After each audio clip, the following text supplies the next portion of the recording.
Dr. Yadav, the chairman of the session, Dr. Mohan Rao, the president of the academy, Dr. K.V.Raghavan garu,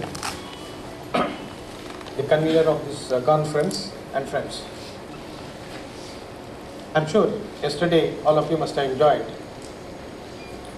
the lectures as well as panel discussions participated by several eminent scientists from various disciplines. So I also wonder that what additional thing I can say on the subject, but I'll try my best to suggest a few points, and also I'd like to suggest some of the concrete actions that we should take in an issue like this.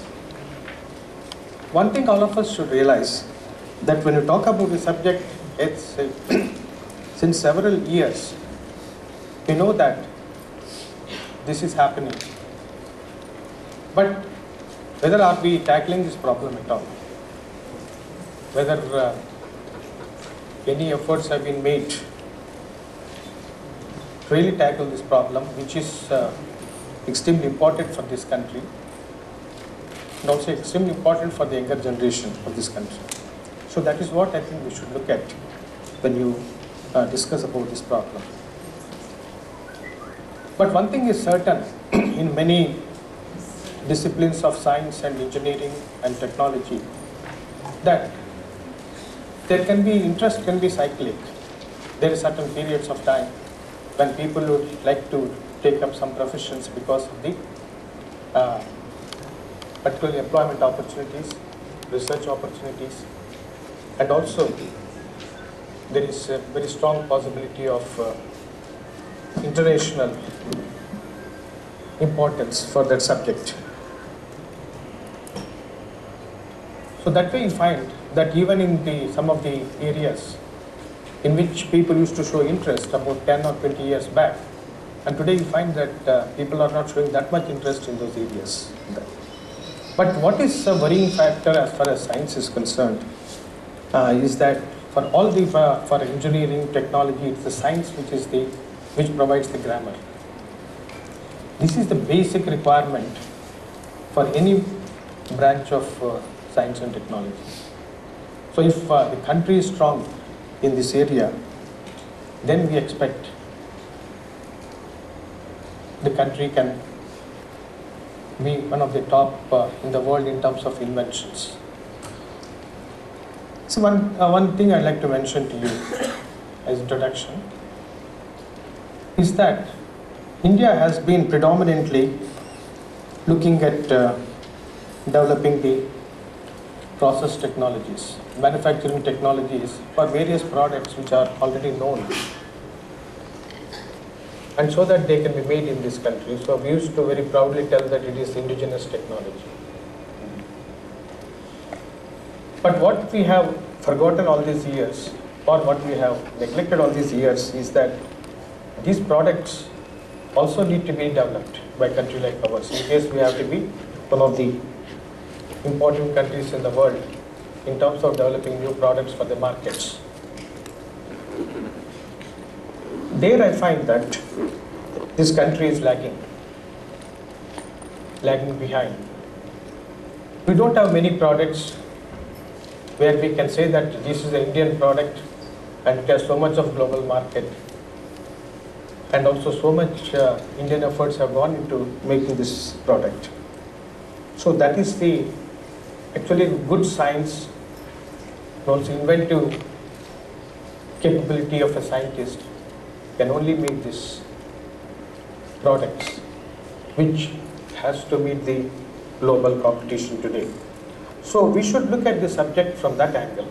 We have to be a product development country in the world, where new products means it can be an aircraft, it can be a missile, it can be a chemical product, it can be a pharmaceutical product. Any of these things are called products. So that is one of the important indexes, is that if we are able to invent these products, that means scientifically we are strong in this country. What I'll do is I'll have about a dozen slides which I'll show you and explain some of these concepts And afterwards, I would like to touch upon 2-3 very important issues on which I think we have to take some concrete action in case you wanted to rekindle the interest in science in this country.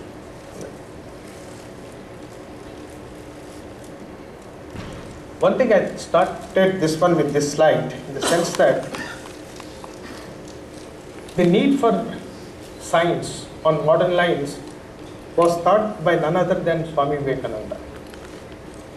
Actually, it is he who inspired Tata, Jamshedji Tata, to establish. He only said the premier scientific institute in this country and which can carry out science of very high order. Of course, Tatas in those days, they were forward in every respect, not only in industry but also creating institutions. So Jamshedji accepted his suggestion, and I was surprised to know that he offered the directorship of the institute to Swami Vivekananda. Of course, Swami Vivekananda very politely refused because of his so many preoccupations. But what is important from this message is that people like Vivekananda, who is basically a great philosopher of this country, has thought that science is very important, even in those days. These are all in prior to our independence on that. Now, India as a country attached great importance to science education. As a matter of fact, prior to this industrial revolution, many of the inventions, when I said product, many of the inventions made in the world in those days, they come from this country.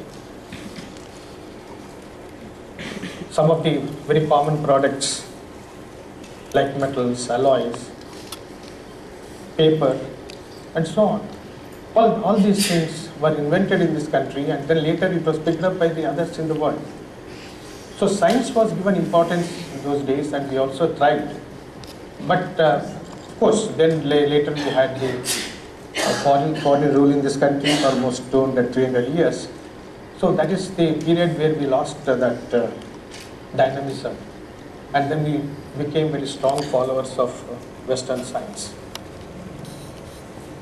So otherwise, in this country, from the time immemorial, formal science education was accepted as very important for training the youth. And also in those days, importance was given to logic as well as mathematics. Mathematics was supposed to be the most important subject for any branch of science in those days. But in the early 19th century, the British brought this what is called Greco-Roman system of knowledge. That's the type of knowledge that we are all familiar today on this. And so this has laid the foundation for modern science in India, where Indians were not very well versed in this modern science. So we became the followers, we became the learners at the time. And then we got our independence, and after independence, the science education was found to be necessary to offer technical services to the nation as well as to the world. In several fields, they find that science education is required. Of course, during that period, we also established institutes like Indian Institute of Science and Tata Institute of Fundamental Research. These are very important institutions. They were established, and particularly looking at the subject of chemistry, physics, and biology, and so on. And also one thing I would like to mention, that the political leadership of this country, right from our independence, has been very, very positive as far as science and technology is concerned. That can be seen by the policies of late Pandit Nehru, and also the type of institutions that he created in those days. So that is the type of committed leadership we have as far as science and technology is concerned. As a matter of fact, we should feel extremely lucky as far as this country is concerned, since the same type of interest, same type of commitment we do not find in our neighboring countries and their leadership. So that way we are extremely lucky that the leadership at the time of independence realized the importance of science. They created institutions. and they even call them as temples of learning and so on. But these institutions, now many of them have completed their diamond jubilees, platinum jubilees.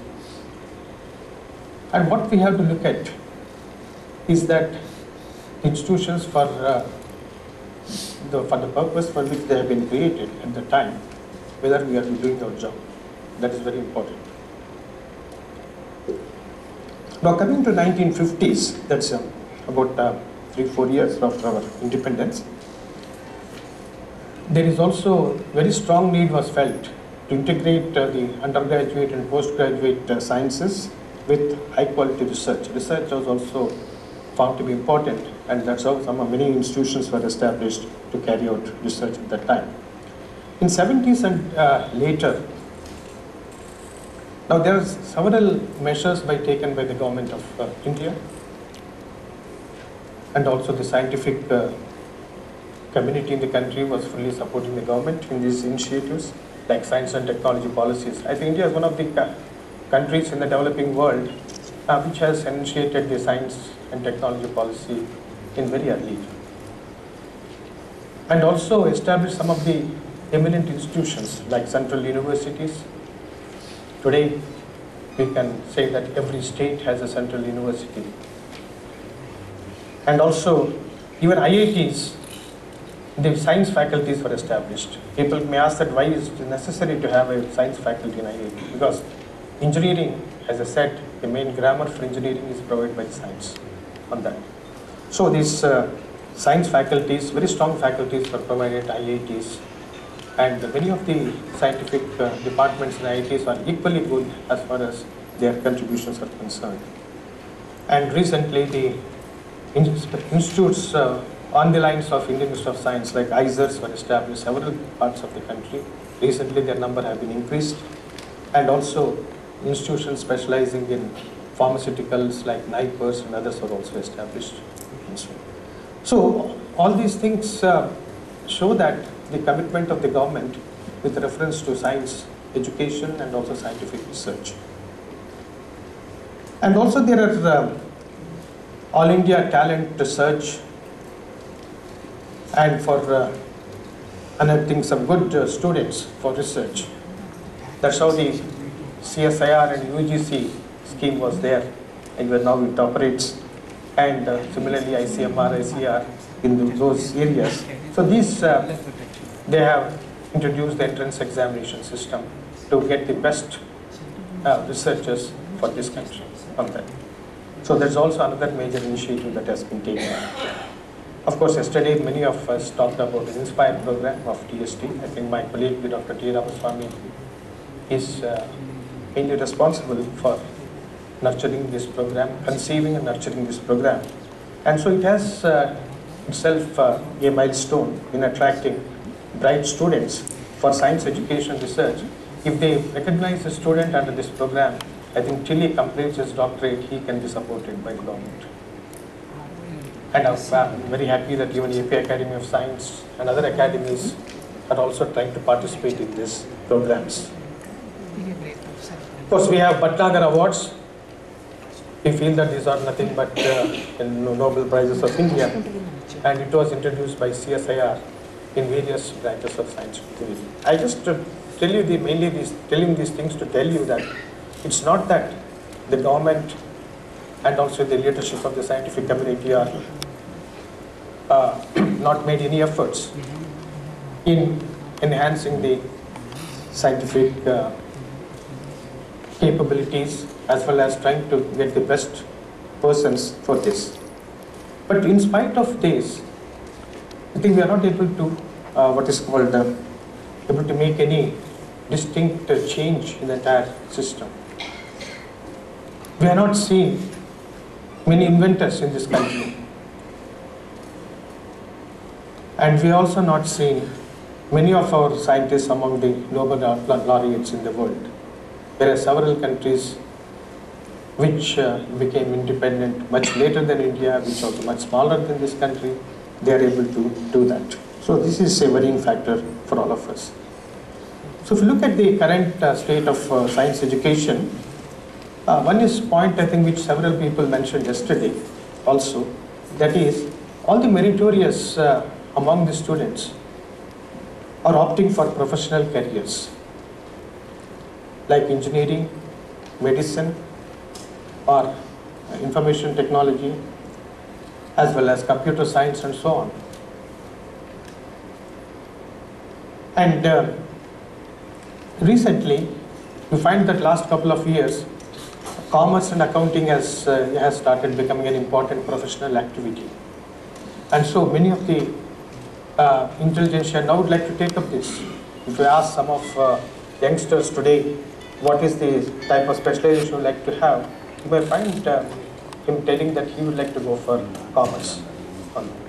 So here, what has happened in all these branches, you find that there is some cyclic things. For example, now today, IT was at the top for quite some time.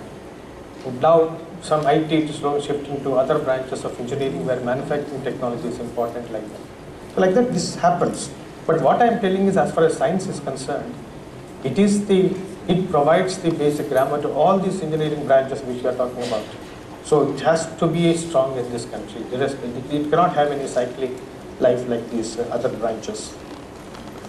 As far as the status of science education, one thing we should see in terms of numbers.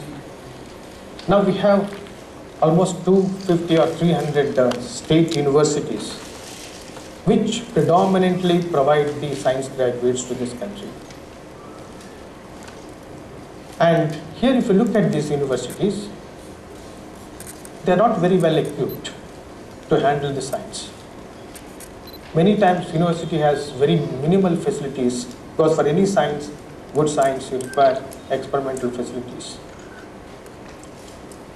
And also you find you require a very good faculty. See, the role of faculty is not only to impart knowledge, but to inspire. And also inspire the students to do something better, something new. That is what is important for them. So you find that all these institutions are severely handicapped as far as the faculty is concerned in terms of numbers as well as their capabilities.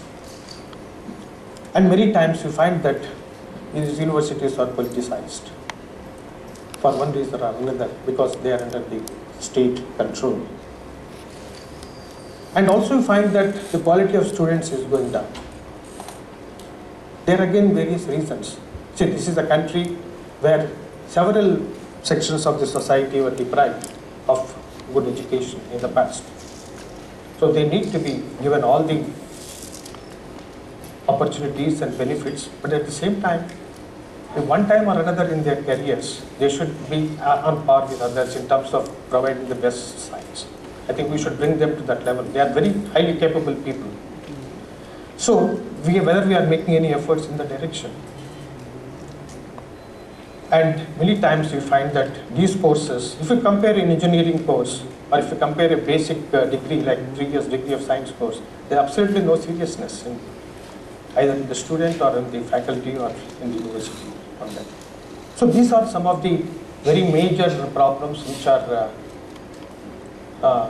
are really hindering the growth of science, which is also not showing the science in a proper perspective to the many youngsters who would like to take up science as careers. But at the same time, we also have institutions like IITs, Institute of Science, or IICERs and central universities where we can be happy that at least in terms of even internationally they have certain reputation on that. So that means in the same country we have institutions of varying degrees of quality and capabilities. If this variation is very vast, and also most of the students who come out from the science faculty belongs to the category where it is suboptimal in terms of quality, then that is the worrying factor. I think that has been the major worrying factor for all of us in this country. And also very important thing is when you talk about teaching of science, it is a lack of academic excitement and motivation for most of our BSc and MSc programs. So whatever I am telling is my own personal opinion, but what I thought is I should bring some of these things before you so that we can find some solution. Academy, which has made all efforts to have this conference, can come out with some recommendations and which sometimes may not be palatable to many people, but if they are the truth, then we should bring it. Now, the current challenges of Indian science is concerned. So, first thing that we have to look at is the poor standard of undergraduate and postgraduate education. I am telling in general, there are exceptions on that. And several institutions have difficulty of attracting bright faculty or retaining the bright faculty. And in our own curriculum and way of our teaching, there is less thrust on observing and learning phenomena.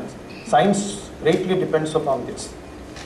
So you find that that sort of thrust is not given in our education. And see, for enhancing the teaching skills of the faculty, there are a number of interventions are required from the institutional side, from the government side, from the scientific community side, to really give that extra to the faculty which they can later transmit to the students. We find that we don't have that sort of programs in which we are sensitizing, we are also electrifying the faculty. And coming to the students are concerned, first of all, they are studying BSc and for which they don't know what is their future. That is the fact as far as a student, that is the last option for him. And so there is very unattractive job emoluments for science teachers, even if you want to go for teaching in schools or colleges, again they are not very attractive. So for a student, take up the science, there is no incentive, there is no driving force for that. And also I would like to mention that since the type of approach that we follow in the science administration of science courses, they are absolutely non-professional in nature. And so science education needs to be professionalized. That is one of the points I'd like to highlight today and also give some example how to do that. This professionalization of science courses, there are a number of objectives. First of all, the science graduates, if you prepare them for a given number of different workplaces, that means they are able to contribute to the development of those workplaces in the country, then there is some meaning for taking up these courses by the students. So we have to prepare these science postgraduates particularly for a variety of workplaces. What are those workplaces? I'll come to that in a few minutes' time. We should also provide opportunities to solve real-world science problems. So then only you are able to apply your science to day-to-day problems. And third important thing is bringing scientific and professional knowledges together to workplaces. See, science is only a tool that you use in implementing your knowledge for either making a product, a process, or a service, or consultancy assignment, whatever it is.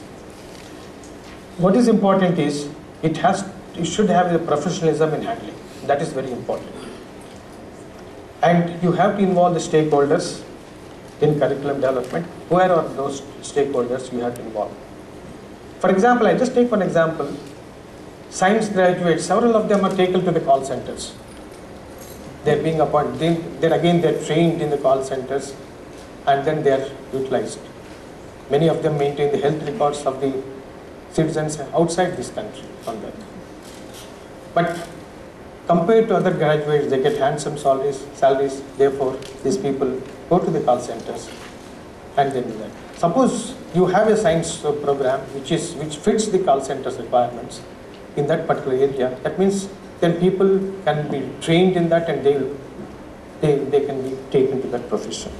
And introducing interdisciplinary skills of practical utility to use. One thing is very important in basic sciences today. None of these single sciences can solve your problem. You require more than one science. So here, in our courses, somewhere there should be an opportunity for the multidisciplinary science education and also science practice on that. That is very important. Then only you can transform something into a product of utility to the people.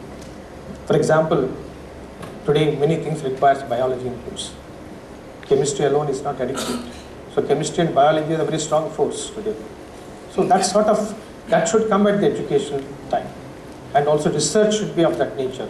Very few multidisciplinary doctoral degree programs we carry out in this country on that. Because we have some problems of departments. This department means only you could carry out that sort of work on this one. Two departments cannot come together to have offer a doctorate degree. This sort of concepts are very important.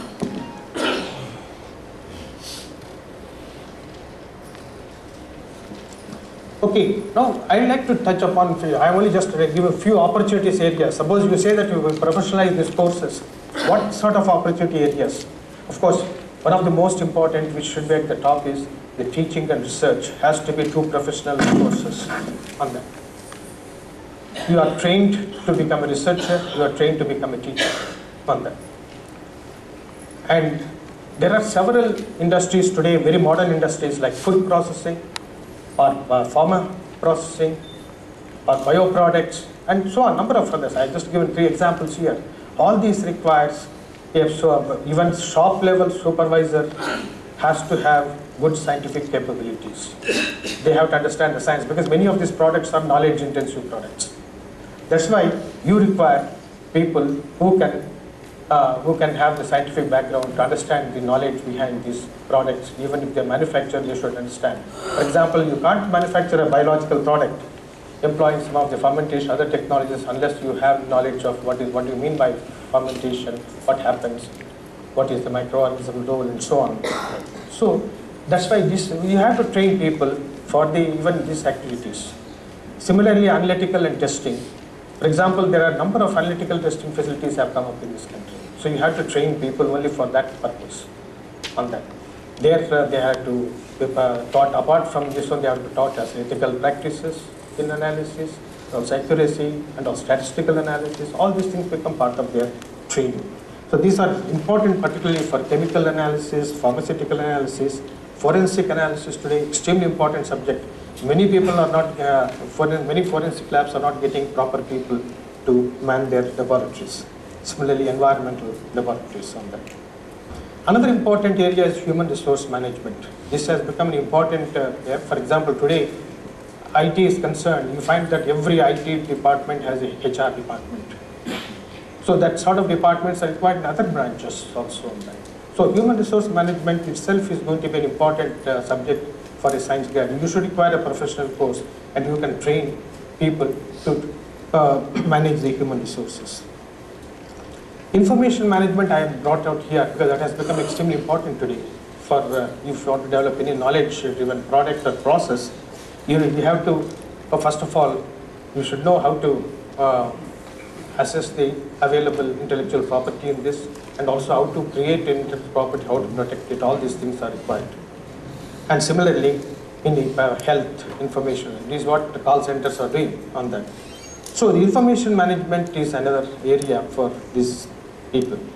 And there are several areas where research assistance is required. For example, IICT requires or CCMB requires. These laboratories require some people in very specialized jobs to assist the scientific community on that. Of course, many of these institutions train them, but if there is a formal course, a formal training, these institutions will be very happy to take them. In the areas of agricultural or clinical area is another important thing, clinical drug development area. Then science management itself. This is again a very specialized field. For example, institutions like DST and all these things requires very good science administrators, science managers. And also they require capabilities to manage the projects. So this is again another specialized area in this. And last I'd like to mention is the communication and transport monitoring in modern systems. We are talking about multimodal public transport systems. There, the entire traffic management is a high-level activity in engineering as well as in science.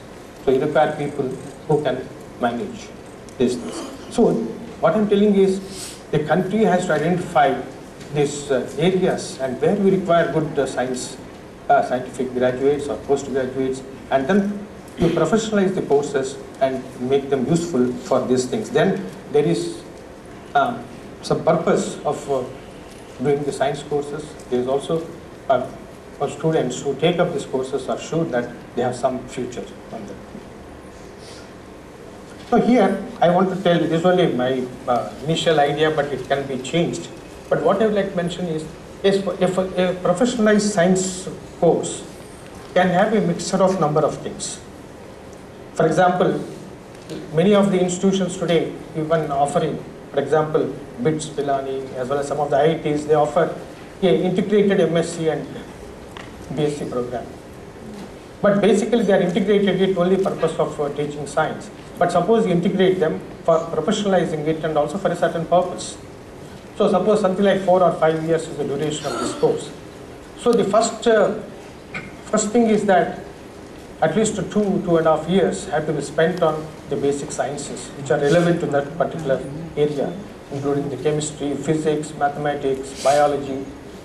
And also you require, apart from the humanities, languages are important, and also you require what is called soft skills. See, even for employment in any of these areas, soft skills are extremely important. How to talk, how to converse, how to communicate, how to write a report, and these things are extremely important. So you require this. So these are some of the things which should be taught. And then now go to the second area where this is application oriented. Suppose you are going for information technology management, then that will be important. For example, application can be in the manufacturing practices, or it can be in the technical support services, or it can be in the teaching and research, and also management of science itself, and so on. So like this, if you take up this thing, the branch, each one is a syllabus by itself, and a candidate has to select on that. An institution can offer more than one, and then it is up to the candidate. But one thing is important here, as engineering, for engineering courses, science is very important. At the same time, many of these professions we are talking about may require some amount of engineering inputs, very basic engineering inputs. So you may require engineering bridge courses, and also require a project assignment, and where you really conduct a project work in the application area. And that's where you also can also get in touch with the stakeholders. So what I think we should now think about professionalizing our science courses so that there is some purpose, there is also some future, and also one can, once you have in various application areas, then one can also see in the literature slowly coming up what is the type of human resource they require here, which companies are operating in this area. All this information will be forthcoming in the open literature on that. So this is one aspect I would like all of you to look at and see that whether you can professionalize these courses and make it. For example, it's very important that these professionalized courses should be taught by the best institutes in the country as far as science is concerned, including the main university departments. Okay, let us come to another topic. I think this one already touched upon yesterday.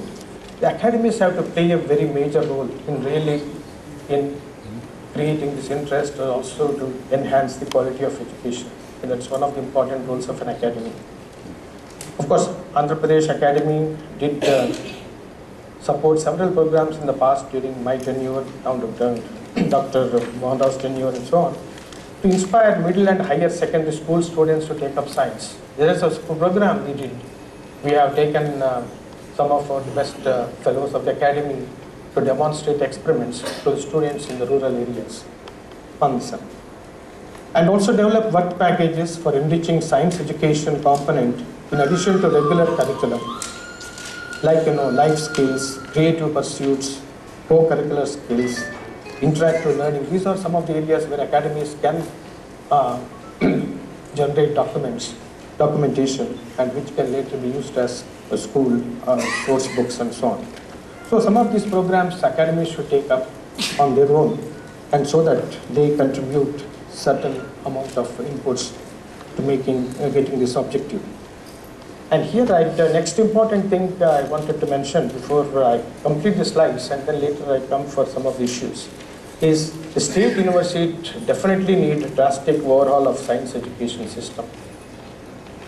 I don't want to criticize any university for whatever it is, but basically I'm telling in general is that to free these institutions from non-academic influences, and see, practice of any science or engineering, it's a very sacred thing. Learning some skill is a very sacred thing. An institution in which these things are imparted, it's a very sacred place. And it has to maintain its dignity, it has to maintain its ambience, and also it has to maintain its reputation, and plus it also provides the necessary environment for the process of learning. I think our Indian ancient Gurukula systems have shown that how much importance is given to the Gurukula system, in which the candidates learn their best, and ultimately when they come out of these systems, they are the best in that particular field. So it is very important that these institutions have to refocus all their activities in enhancing the quality of their education. Strong emphasis on high quality basic science education with curiosity-driven research. Of course, I'm not a specialist in this area, but I think they should see how to make it happen. And also, I think one important thing is all the youngsters who are here, students, it's also the students' responsibilities to maintain the dignity of the institute or university in which they are studying on that. So there should be academic ambience in these institutions to facilitate, particularly when you are trying to learn the science subjects, either BSc or MSc, there should be cross-fertilization of ideas, brainstorming discussions have to be there, and people should discuss scientific phenomena from various angles, and also there can be unbiased criticism, and interdisciplinary collaborations and merit-based faculty selection, all these things are extremely important. And the organization should be free and fair organizational system. This is very important. Every organization has to be free and fair. It should be by every student or every faculty there, the rules are similar. So academic freedom, consultative, administrative setup, and high level of accountability. Accountability is extremely important on this. So these are the things which I thought I'll formally show you on the slide. But now can you switch on the lights now?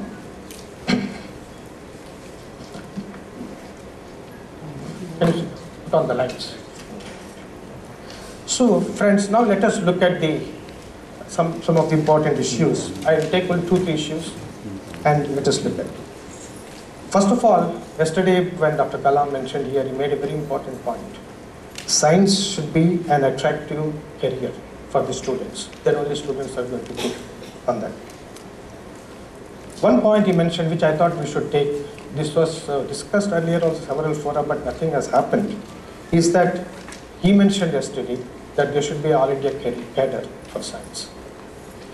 See that whatever he told on this particular statement is so important, because that is the one which is going to give you the future direction, that is the one which is going to give them the opportunities available in that area.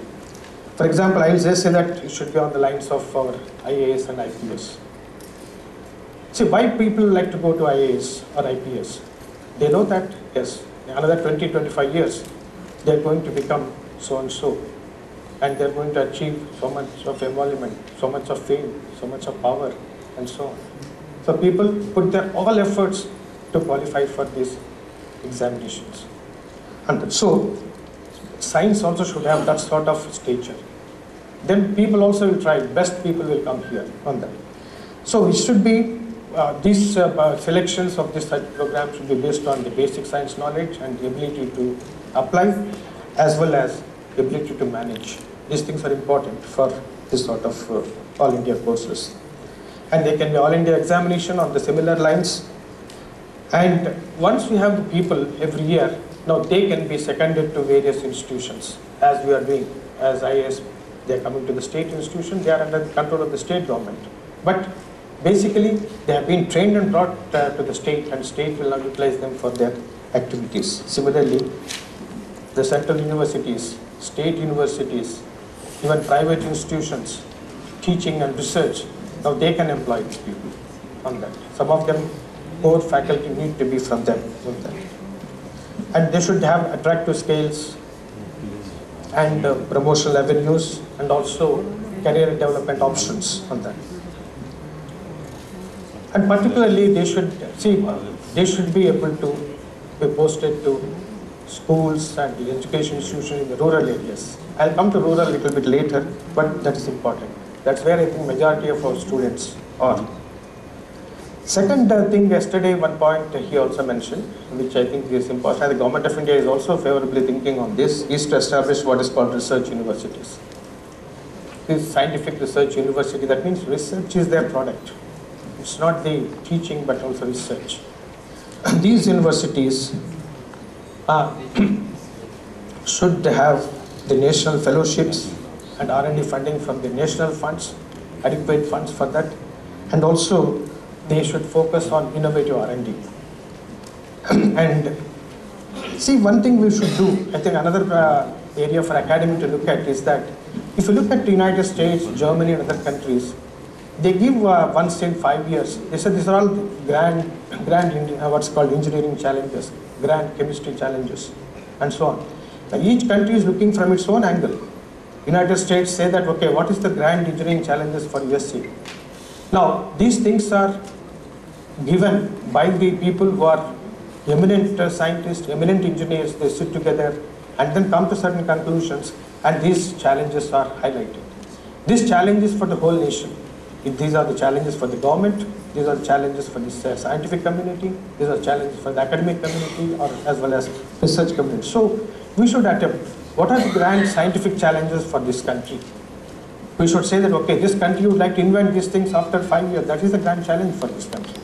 On that. And accordingly, then scientific community can develop vision for fulfilling these grand challenges on that. That's one of the important activities of a research university. As I said earlier, which already mentioned, the major transformation has to come in the state-run universities, all the state-run universities without any exception. Here, there is all these universities are suffering from funds. They don't have funds except to pay the salaries of the faculty. There is no funds for research. So with the result that research is languishing on that. So here, now it is a time that Government of India and also state governments sit together and say that yes, certain amount of funds will be provided from the Government of India to do research, to do improve infrastructure and so on, subject to your performing, based on your performance on that. So that sort of system, otherwise Government of India cannot simply say that it is all state universities. Majority of our Indian population is covered by the state universities. So that is important.